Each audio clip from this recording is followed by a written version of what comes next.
So ayan guys, good day. So for today's video, may unwrap tayong materyales. Bali ito guys is galing kay Sir Idol, Nature's Heart ng Jensan. So na-order tayo ulit ng ganitong materyales dahil susubukan natin mag-experiment sa nakuha nating buhangin dito sa ating area.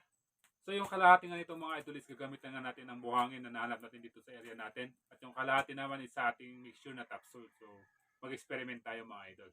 So tara, unwrap na natin to.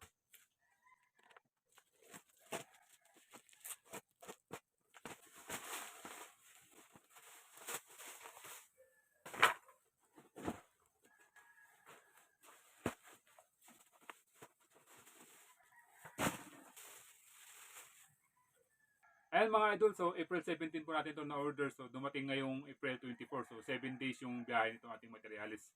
So sa 7 days, ayan, basang-basa pa yung ating tela. So sigurado, buhay na buhay pa yung ating mga materialis.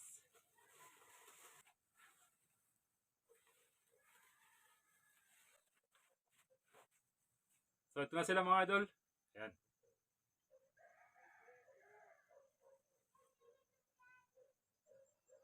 Pagbukas natin, ayan, minworkshop na agad natin ang mga ito. Ang pag-workshop natin dito mga idol, una nagbabas tayo ng mga ugat dito. Binawasan natin yung haba nila, tinanggal natin yung mga hindi na kailangan, at yung mga nag-dieback, tinanggal na rin natin.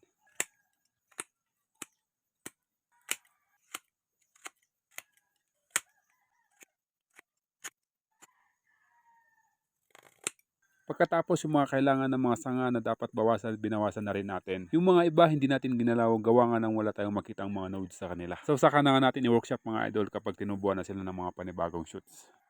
Bukas na nga natin to may tanim mga idol dahil ngayon ibababad muna natin siya sa ating rooting hormone na anaa.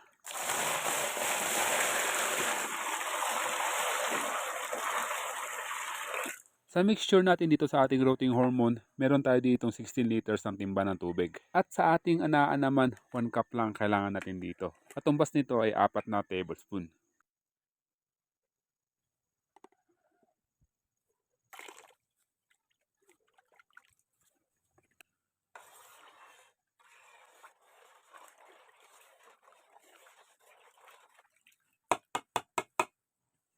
Sa pagbabad naman ng materyales idol, pwedeng-pwede na ngayong 1 oras hanggang sa 3 oras. Para nga sa atin, para siguradong sigurado, ibababad nga natin ito ng 24 hours. Dito nga idol, dapat tubog lahat ng katawan ng ating materyales sa ating mixture.